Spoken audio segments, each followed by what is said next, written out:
We are starting to hear about more and more thyroid disease diagnoses such as hypothyroidism and or Hashimoto's.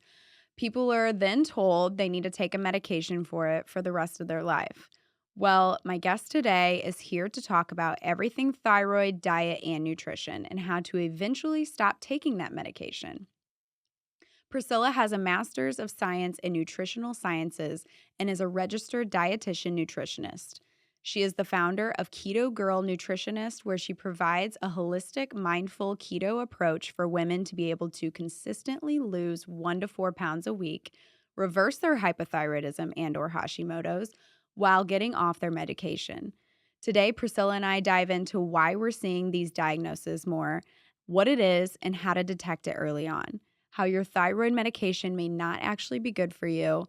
We talk about inflammatory foods and the first step in the right direction when it comes to your diet and so much more.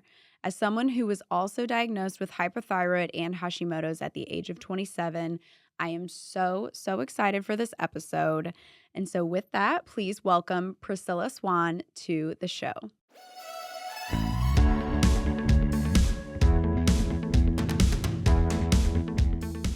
Okay, well, I'm super excited for this because I'm in my own thyroid journey. So, like when I was told at 27, like, yep, you have hypothyroidism, Hashimoto's, here's a medication. Yeah, you're going to be on this for the rest of your life. I'm just like, Yeah. what? I'm 27. Yes. So, okay, what if I live to be 77? Like, you know what I mean? Like 50 Right. years on a medication? Well, I mean, and that in itself is so traumatic because here it is a doctor hanging a diagnosis over your head and then saying this is your life forever. That's just so triggering of itself. But we can definitely dive into that for sure today as well. Okay, yeah, and I know that you're a dietitian. So Correct. what actually brought you over to, like, the more of a thyroid focus? So, like, hypothyroidism and Hashimoto's, because that's mostly what you focus on with women, correct? Totally. Yes. So part of this came from my background with I s- had my own personal journey of growing up, and I saw my mom. She did so many diets, and it just seemed like nothing ever, just clicked. And now she did not have a formal diagnosis of any hormones, autoimmune, or anything going on. It just didn't work out. It always seemed like just a constant yo yo. So I grew up just witnessing what that was like. I had my own forms of disordered eating as a result. And then I was like, I'm just going to go to college. I'm going to figure this out. I'm going to become a nutritionist. Then I found, oh, I'm going to be a dietitian. Needless to say, got my master's, became a registered dietitian, got into the hospitals because that's what most dietitians do. They start out in the hospitals. And I was just let down. It was just a Mhm. very cookie cutter, like patients come in, they leave. I did get into, just kind of fell into the unique space of the thyroid, and it really made me like, ooh, this is so exciting. People would come in, and depending on what they ate, I could see how their labs did start to shift for the good or for the bad, but still overall, in the hospital, it's just here's a generic diet, you're put on meds for life, right? But I knew there was something there. I was like, I'm seeing shifts just based upon food and how that can greatly increase or decrease medication. The doctor Yeah. was there with me when we were talking to patients. And so I decided to open my private practice. And I started testing and I was reading research and I was working with clients. I was like, well, how about we try this? And then how about we put this together? And as we did that, that is how I developed my go-to method that I now use with all of my clients that have Hashimoto's, hypothyroidism, and even with tweaks for those that have thyroid cancer, hyperthyroidism, Graves.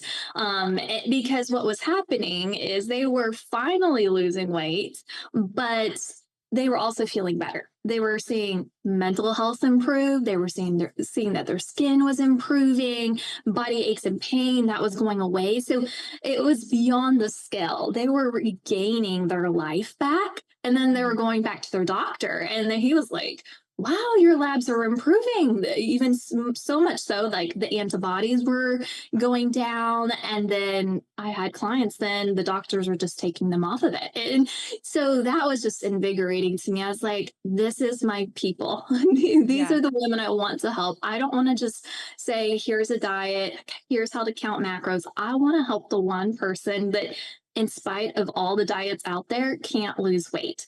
It takes a very unique, specialized form of eating to get to the root. And that was my lady, which is you, women just Yes. like yourself. And I love that. Mhm. Yeah. So, can you explain to someone who is listening and may not know what Hashimoto's or hypothyroidism is? Can you explain what each of those are and, how to know if you may have it, early signs of what that looks like? Yeah. And it's a little tricky. And I'm not going to lie, you may, like, sometimes if you're just feeling like you're crazy, and Mhm. that's a big tall sign, like nothing is showing up on your Mhm. labs. And usually the first tell sign is, hey, I'm eating less, I'm working out harder, I'm doing the things. And the weight's just not going down. I'm actually gaining. I'm feeling exhausted for days, right? So that's just a little check mark to say, hey, let's investigate this a little further, because if eating less, working out harder isn't doing it, which should help the common individual, then Mhm. that's where we need to start diving deeper, because usually it has something to do with things are becoming imbalanced hormonally, which then can segue into the thyroid. And it can be like, which came first? Did I always have a thyroid condition, or did the doctor not just draw the right labs? But we have hypothyroidism, and that is the hormonal thyroid condition, right? And so that's when either the TSH, T3, and or T4 are off. Usually the TSH, the main hormone from your thyroid, is elevated, and then the T3, T4 are below normal, right? Well, I'm just going to stop there. One of the biggest issues we have in our medical system is that when we go to our doctor for just a generic lab test, the doctor is going to just simply draw the TSH. Okay. And so you can absolutely have a normal TSH, but then you can have your T3 and or T4 be below what it should be, but the doctors usually do not draw that unless your TSH is not in the normal range.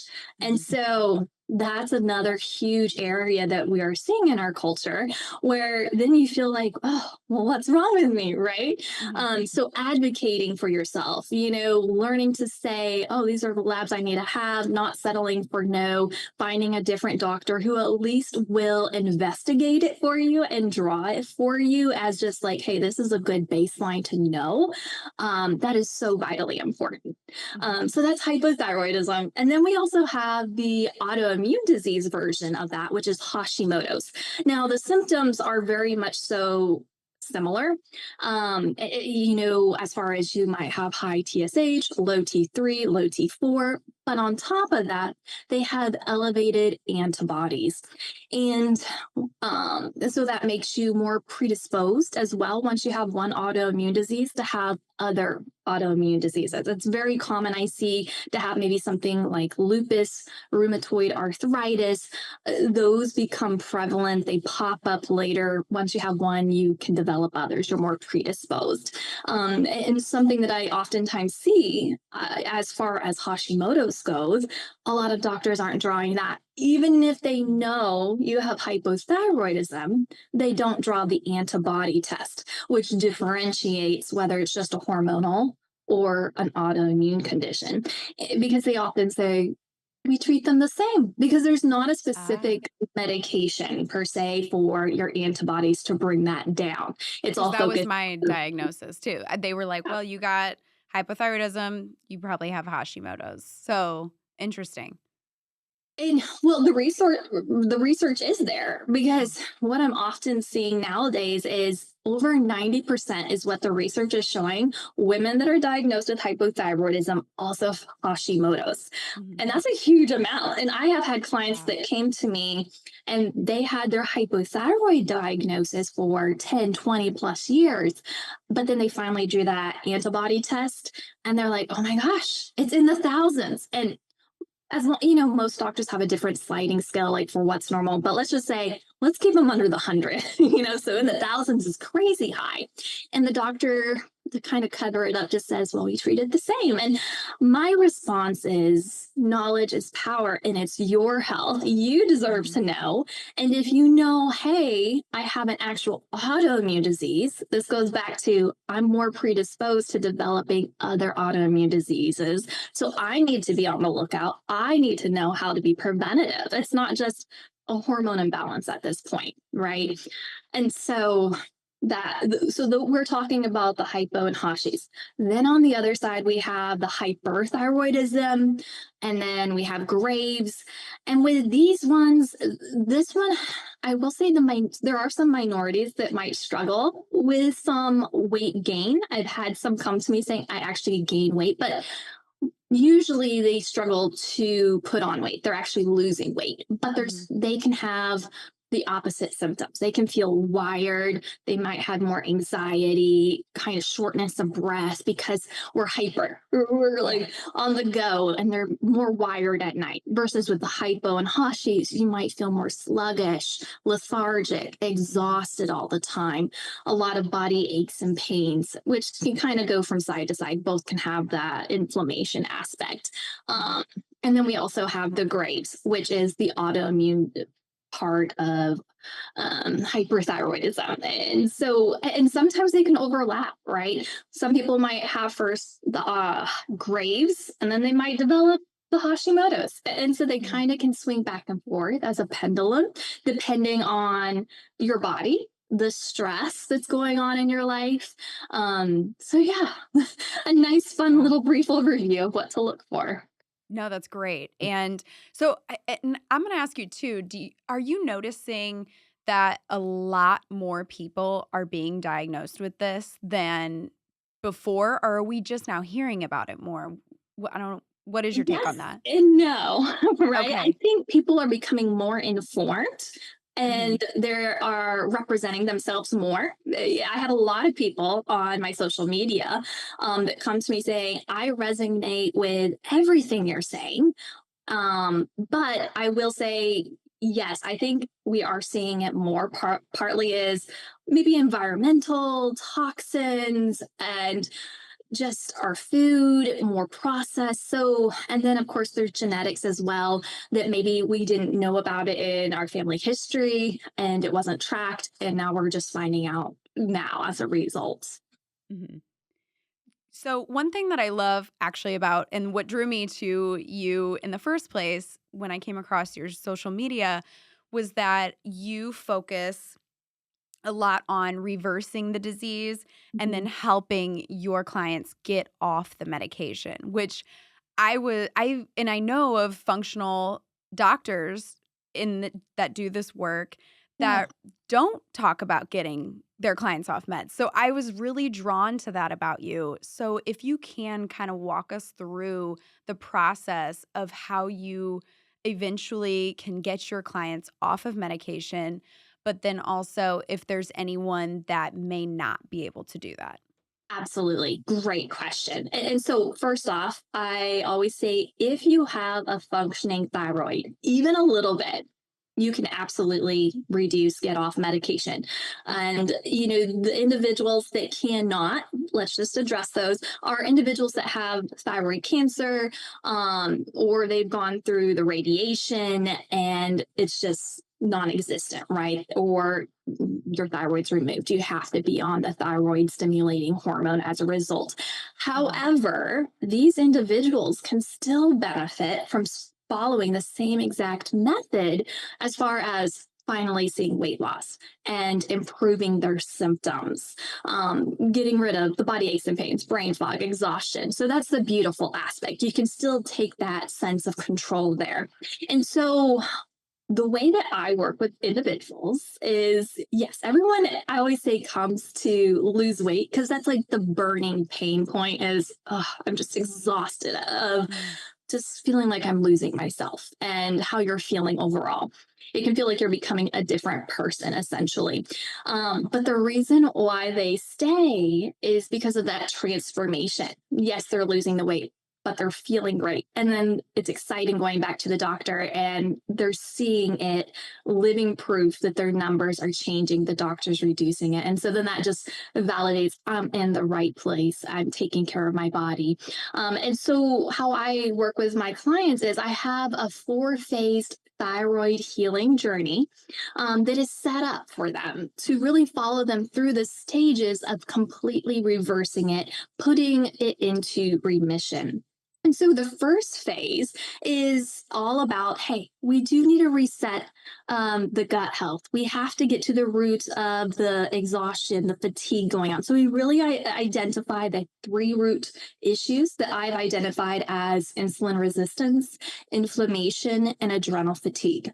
And they can build upon each other. And some individuals might experience one more than the other, but we identify all 3 of them and address them. And part of that is by following an anti-inflammatory, mindful, gentle approach. It's my philosophy to go gluten-free, dairy-free, egg-free with egg. I have a lot of talks on that one. Why eggs? I was blown away by that to find that eggs were inflammatory. I was like, "Whoa." Like, Yeah, you think it's such like a clean breakfast yeah. item, and yeah. Well, because there's very limited research because we always hear conflicting things. I have come to the conclusion that eggs are both anti-inflammatory and pro-inflammatory, right? So they Mhm. can be healing for the body and then they can be inflammatory and causing a lot of inflammation in the body.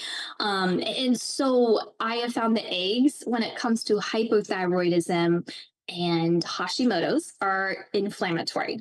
But if Mm. you have Graves or hyper, totally fine to have those. And the aches is the aspect where I see that makes the difference in being able to actually see movement in the thyroid levels, and seeing, oh, those ones are improving, being able to elevate the T3 and T4.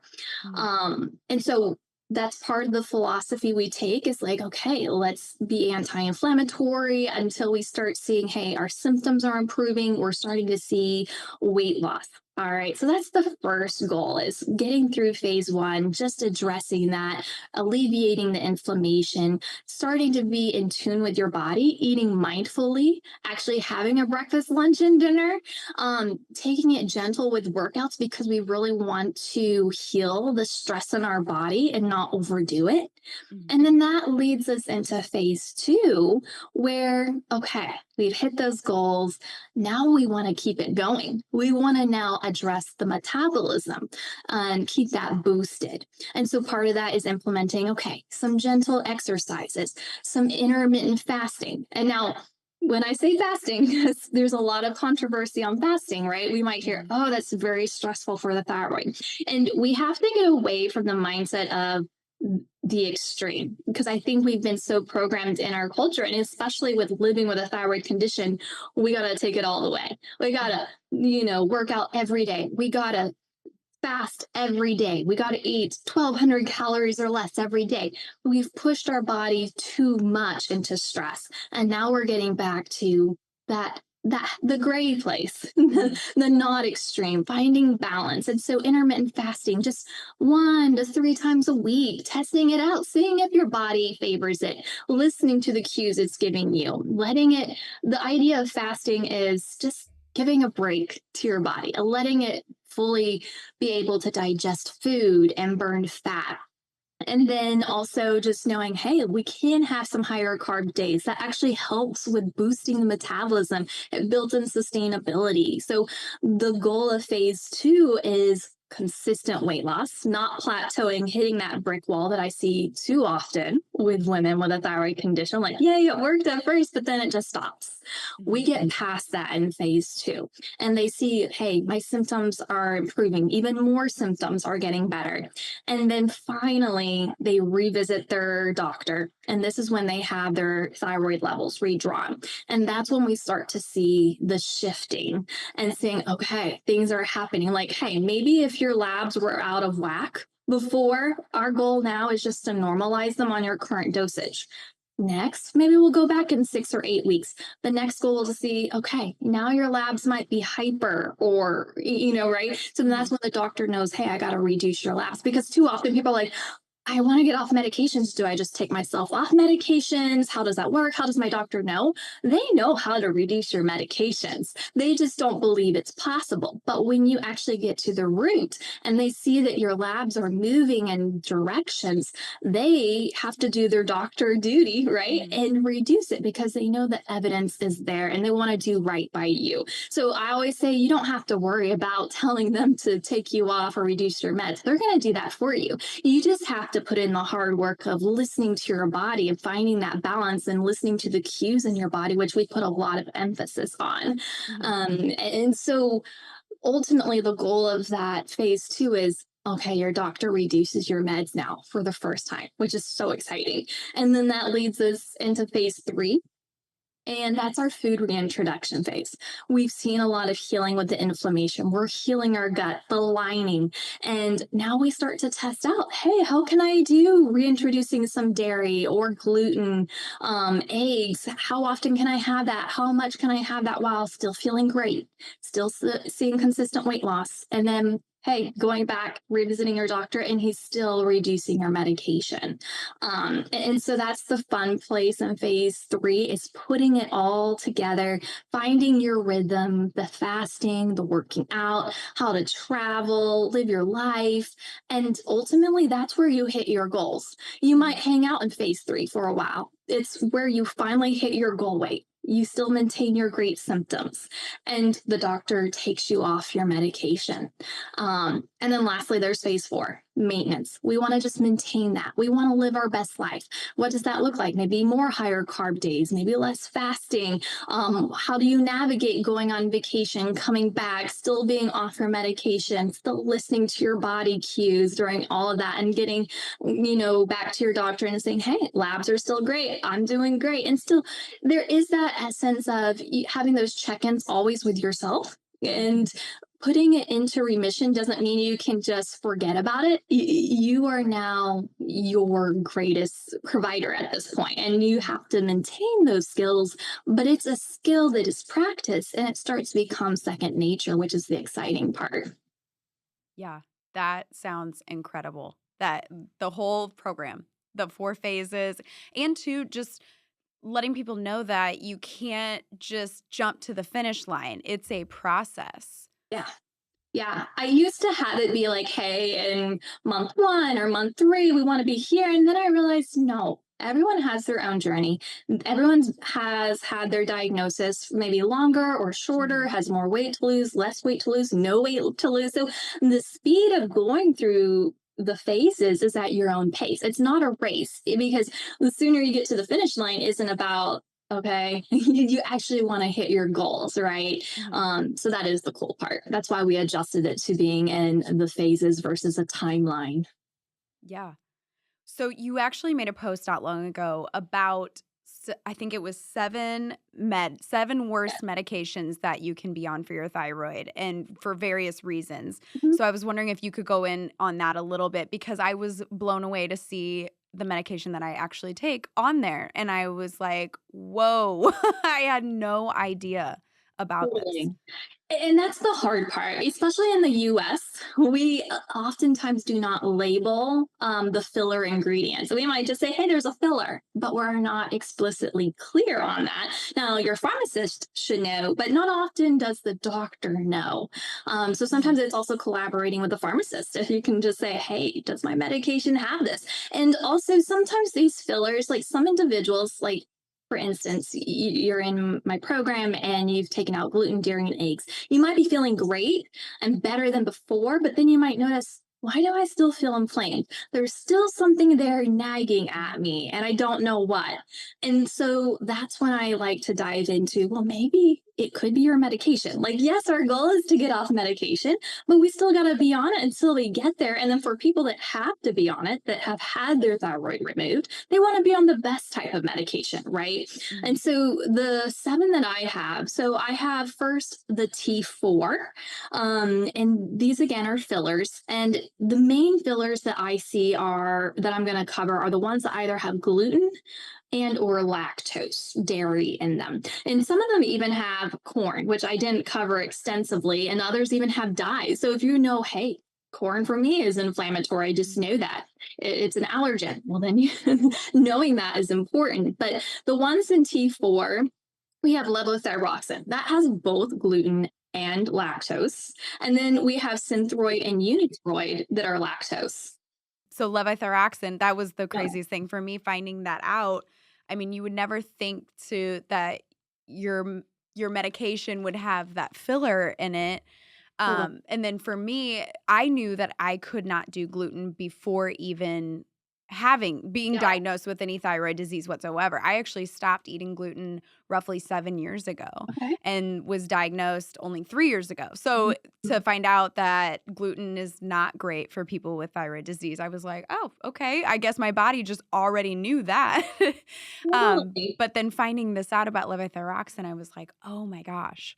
Well, especially, So I love that you brought that up because you do have the Hashimoto's, the autoimmune disease, right? And right. so much research says those that have any form of autoimmune disease, let alone Hashimoto's, most commonly have celiac disease, which is the allergy version to gluten, which Mhm. that's just killing your cells, that's destroying your body. And so then to be put, ironically, on a medication that has gluten that is your body's just constantly fighting, fighting, fighting. So no stress. No wonder you're stressed all the time and just feeling Yes. sick and crummy, right? Mhm. Yes, 100%, because, like, I've started taking measures, to repair my thyroid and everything and, taking out inflammatory foods, but there has just always been, like, something still there, and I'm really curious now to know if this is playing a major part in that. Totally. Yeah. And I mean, I always get asked, so what meds should I be on? Right. And Mhm. I always say, I'm not a doctor, have that discussion with them. But just based upon the graphs I've seen, it would be Tyrosint is a very clean one. It has very minimal to no fillers, at least no gluten, corn, or dairy.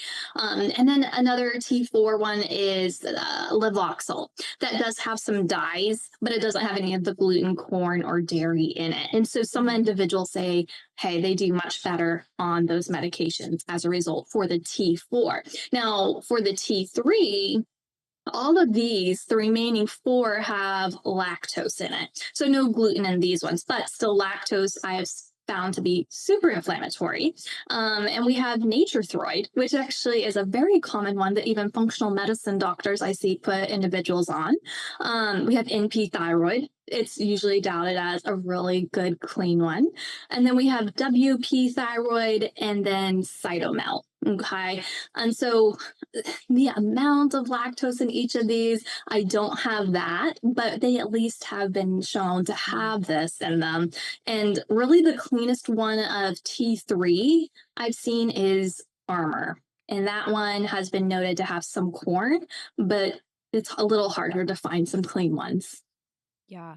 Yeah, and that's that's scary when you're, like, trying to, clean up your diet and everything, and yeah, that is but so informational to know for people who may be on these and are like, "Oh my gosh, I cannot have lactose, and I know that about myself." Right. Yeah. Absolutely. Yeah. And you'll be running around crazy for sure and feeling like, what am I doing wrong when you really are doing everything right? And this is just like the last piece of the puzzle. Yes.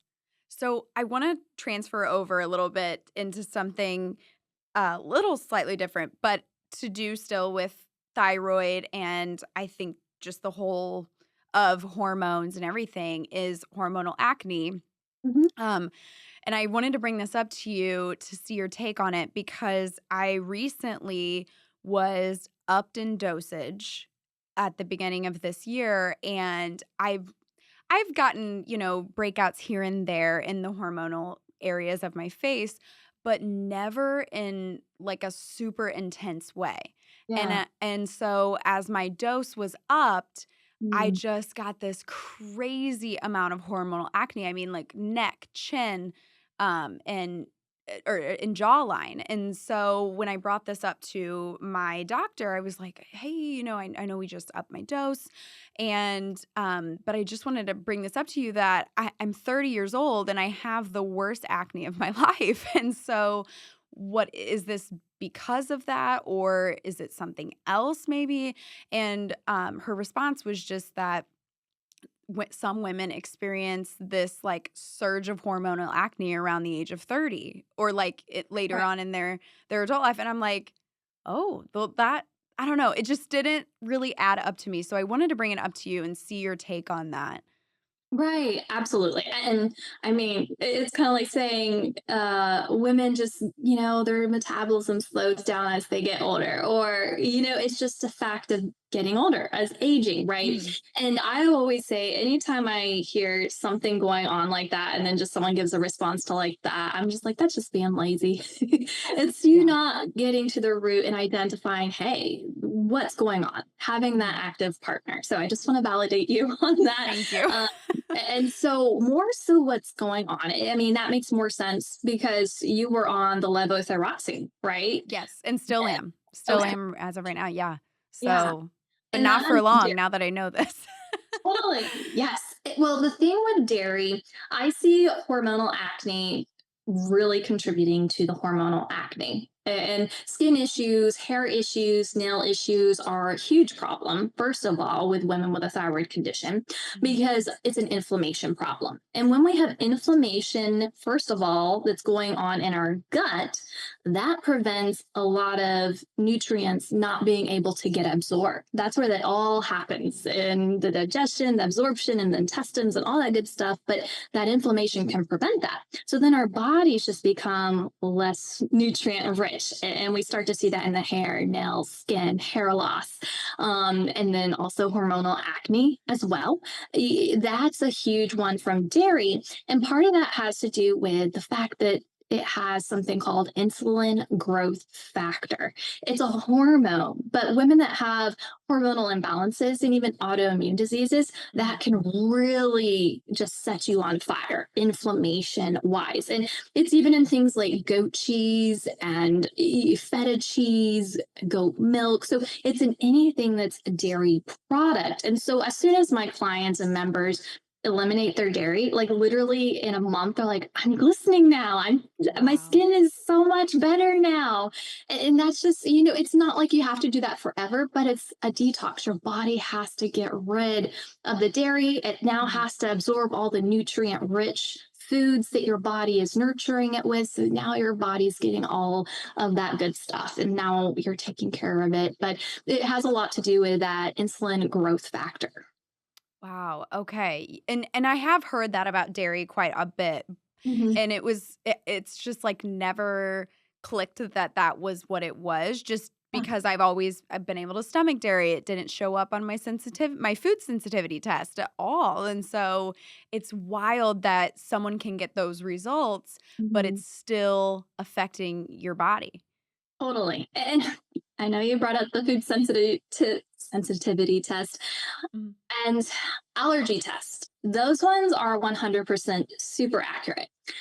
But so many food sensitivity tests and tolerance tests still have a lot of flaws in them. And Mhm. I've had them done, I've tested them, and I'll be like, I know I have issues with this food, this food, this food. It Mhm. didn't show up, but 20 other foods showed up that I know personally I don't have an issue with, right? And so they can be still greatly flawed. Research says they still are needing to be fine tuned. And so that's one of the reasons why I really say we got to get away from the sensitivity tests because they're still not there with the research. Mhm. Interesting. That's a good I'm glad you said that because I know a lot of people are taking them and they're like, oh, well, gluten didn't show up on mine. So I guess I'm good. I'm going to continue to eating gluten.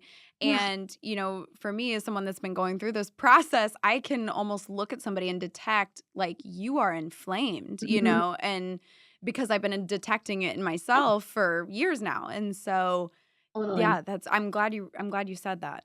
Well, and the thing with inflammation and becoming inflamed, like saying, hey, like I have like eggs, for instance, is the biggest one. Like, I'm not inflamed to eggs. I tolerate eggs fine. It's crazy what our body can do. It's a slow progression.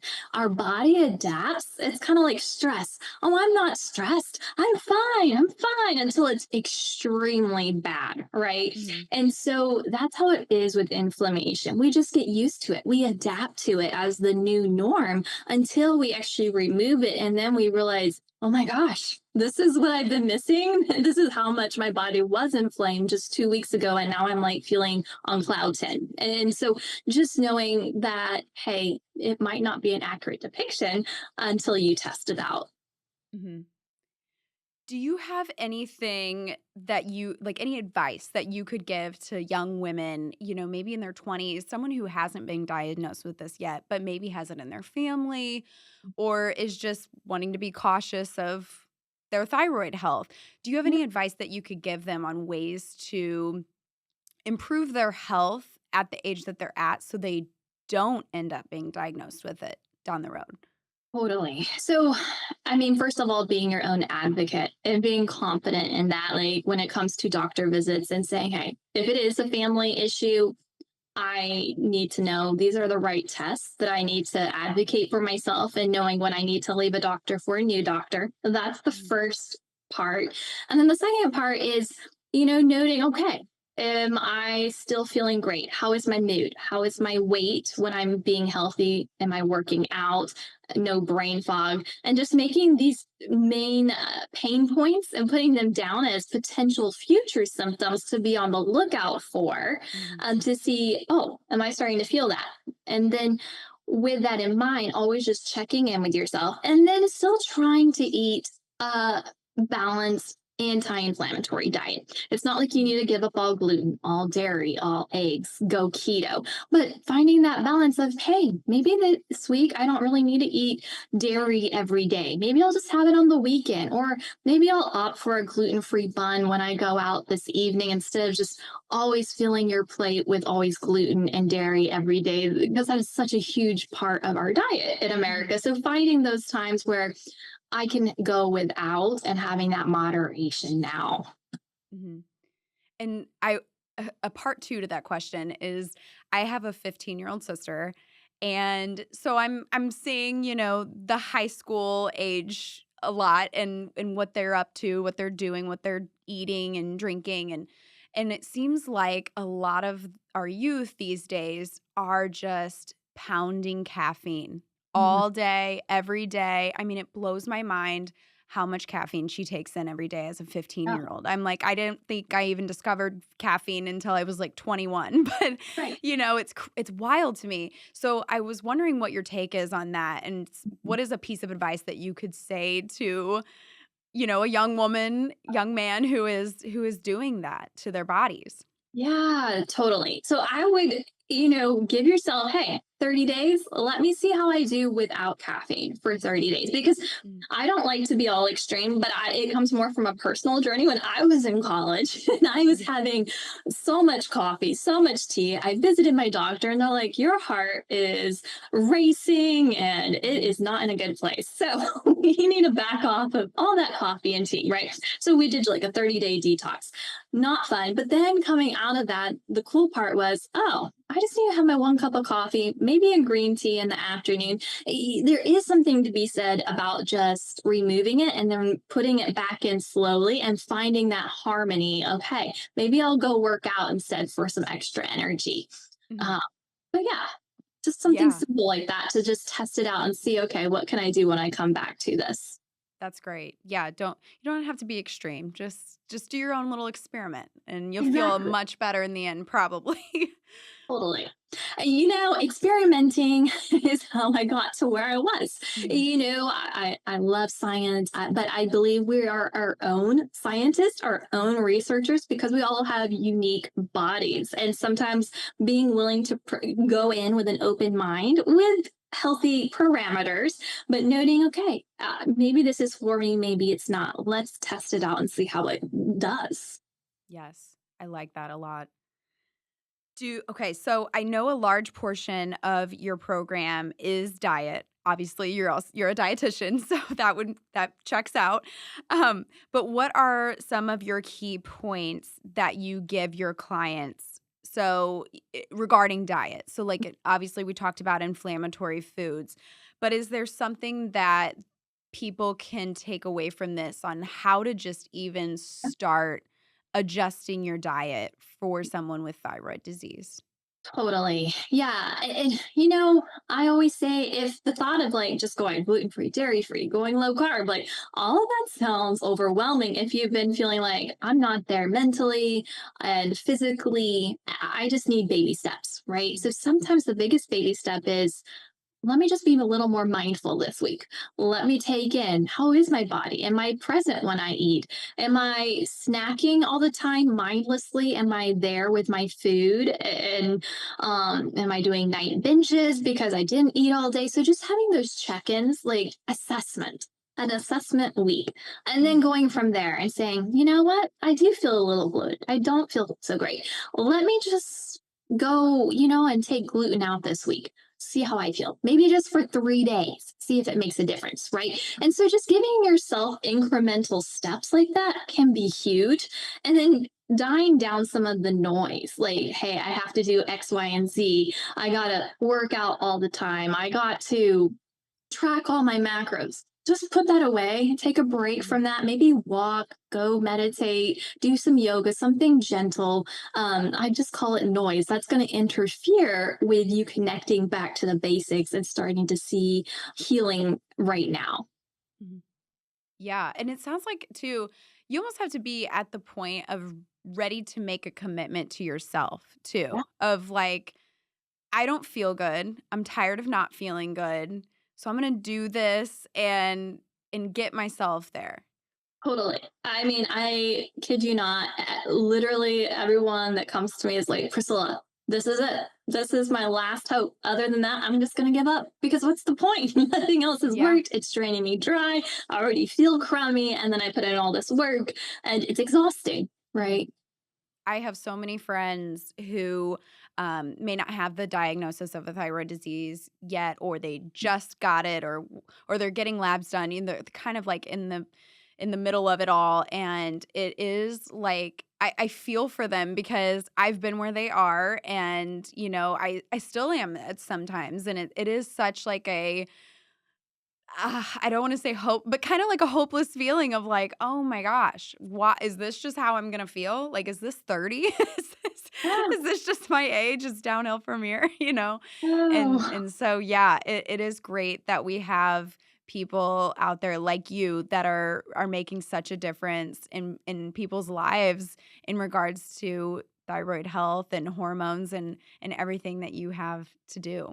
well, thank you. And I mean, yes, it's such an underserved community. And that's why it can feel like a breath of fresh air to finally feel like, oh, I finally have hope, and Yes. finally, like, you're not alone as well, because it is such a large community of women. And I Mhm. feel like we're just finally putting a highlight on the thyroid, which is such an important place to finally look at. Yes, and also I like what you said earlier, just be an advocate for yourself, and I think the more and more that we spread awareness maybe that it's okay to raise an eyebrow of your doctor saying, "Oh no, yep, labs are good. You should be." I mean, it just is what it is. Like, I'm sorry that I don't know why you're not feeling great. Yeah. We've done everything. And then like that's when the hopeless feeling probably kicks in. So it's great that we have people like yourself who are saying like, "Oh no, no, no, no, that's not normal and that's not acceptable. Let's heal it." Absolutely. Yeah. And I mean, even today, I posted something about a doctor's visit. I always just love to put the voice of my clients out there, let Mhm. them be heard, because I feel like too often we just muddle it. And I have Yes. doctors saying, "How dare you talk about doctors that way? We really are great people." And I will tell you, I love my doctor friends. I have Mhm. so many doctor friends. And it's not to belittle the amazing doctors, but to shine a light finally for the client to be able to be Yes. raised as a partner with the doctor and to also know their rights, and that we don't want to settle for less, and that you do have a voice, and that you're not lesser. You are on the same equal playing field. And just to identify that, because for too long we've walked into a doctor's office, felt like they're way up here, and whatever Mhm. they say is, Yeah. that's it. That's the golden law now. And no, it's not always right. Mhm. And it's okay to ask questions. That's totally okay. And it's okay to fire your doctor and hire one that will listen to you and Mhm. address it. Yes. Yes. I love it. All of it. So, speaking of all of that, I want to go into your membership and talk more about KGN University and what that is, what people can expect, and just kind of give us the overview of what you have to offer for somebody who listens to this and is like, I would love to work with you. Yeah, absolutely. So, right off the bat, KGN University, specifically for the women listening in that we've Yeah. already discussed, and it follows my entire 4-phase thyroid healing journey, all laid out. It has curriculum, it has weekly meal plans that follow the phases, what to do, when to do it. But you also get all the customization as well. We have multiple weekly live coaching calls with myself, my team. We even have a trauma therapist, because I see that, hey, trauma is involved when you're Mhm. diagnosed at a young age with thyroid condition, Yes. and how we need that healing. In addition, we have workout routines that we talk about, we have a community, so we have it all, and it's meant to follow you on that entire journey from getting started to being in maintenance off your thyroid medication. And so there's no gray. We're very specific. We love talking about customization in there and how to implement it in your busy lifestyle. I love that. And can you give us the website for to find you? Yeah, absolutely. So it's at ketogirlnutritionist.com. Awesome. And your Instagram, because I love following you on Instagram. So that if someone can just follow you on Instagram, they're gonna get loaded with information because I've learned so much. So if you can give those handles too. Yeah, and my Instagram's at Keto Girl Nutritionist as well. So if you find me, and I have lots of resources as well. I have a link there with free meal plan. I have a free mini course and a quiz. I want to be a resource wherever you are in the journey, whether you're like, I'm just curious. I want to see if there's anything there. I want to test it. I want to listen. I want to just start inquiring. That's why I do what I do. And so I'd love to welcome anyone and everyone. Well, Priscilla, you have been amazing to have on the show. And I think you are a serious force in this community. And I am so, so excited for where you're going with your business and just everything that you have to talk about and offer on your platforms. So thank you so, so much for coming on the show and giving me your time. Absolutely. Thank you for having me. As always, I appreciate you all so much for listening. My goal is for these episodes to at least help one person in some aspect of their life. So if you like what you hear, don't forget to follow, like, subscribe to the show, as well as follow us on social media at Inside Voice Pod. Thanks.